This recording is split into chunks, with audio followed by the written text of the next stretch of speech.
Hey everybody, Tim here with today's review of Titans Season 1, Episode 4, Doom Patrol. So, no, I didn't like it. I tried to like it and I wanted to like it.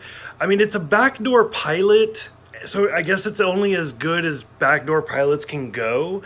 And Titans is already kind of breaking the mold, where it's like, I mean, we had the Hawk and Dove episode, which was more about them than anybody else.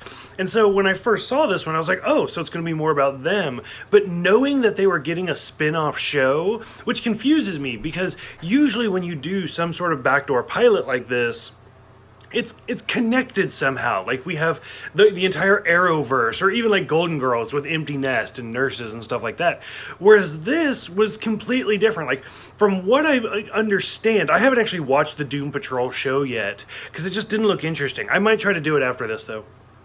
Is that like the characters are the same and most of the actors are the same, not all of them, but it's a different universe, like it's a different continuity. So there's not going to be any crossovers or anything like that. So it's just kind of weird that they would even have this weird one episode connection.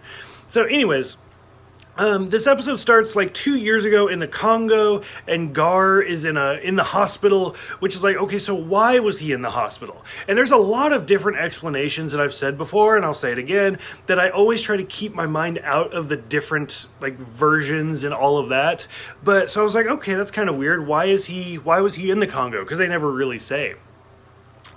We see him transform into a lion again when he first meets Raven, and he like leads her off into the woods. So I'm starting to think he can only transform into a tiger. I'm sorry, I said lion, didn't I? He can only transform into a tiger at this point. So that's a little interesting to me. The whole deer dying and Rachel bringing it back was kind of interesting, and I'm kind of curious to see how that will tie into it. Gar's fun room, which is amazing. The arcade, the Abbott and Costello, the pinball, which I could clearly tell it was the Twilight Zone pinball because I play a lot of pinball. So I was like, this is awesome. Like, I would love this room. And he's all like, no, this is vintage. And like, she's like pulling on his Stretch Armstrong, and he's like, please don't do that. So it was great. We finally do meet the Doom Patrol, which is Robot Man, Cliff Steele, with the voice of Brandon Fraser, which is awesome. I was super happy to hear his voice, and it was super great. Larry, Negative Man, played by Matt Bomer, which is also super awesome that they're doing the voice actings. Clearly, they're not the ones in the suit.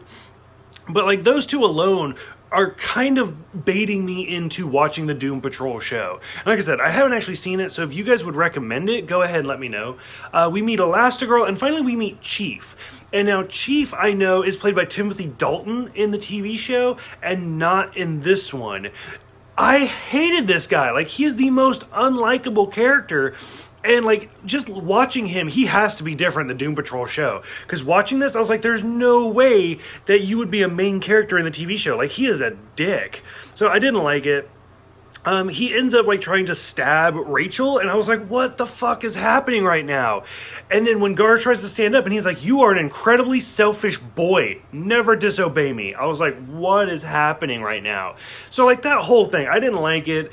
And then sure enough, like he shoots Gar with a dart to knock him out, and I'm like, some father figure you are, like fuck this guy. So I didn't like his whole character, like just instantly turned me off, and it's probably what turned me off of the Doom Patrol show. Like I said, maybe I'll try it. Dick beating up the hunter also felt really awkward to me. Like, I get that he's trying to save Rachel. I totally understand that. But when he's like wailing on this guy, and Corey's the one that's like, oh, he has a kid. And he's like, I would never hurt no kid.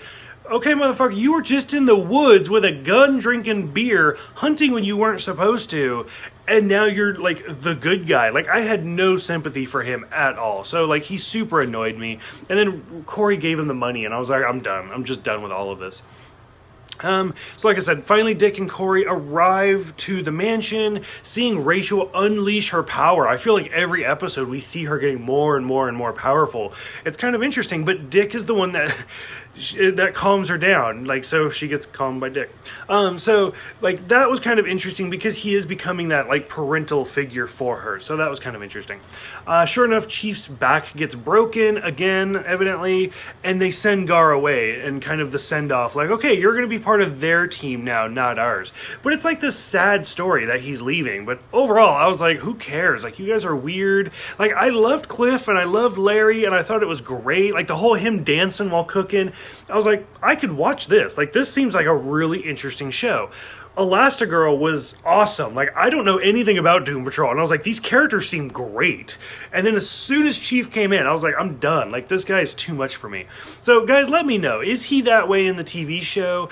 Otherwise I'll probably skip it, to be honest with you. What did you guys think about this whole episode? Thank you guys for everything, and I will see you guys next time for Together.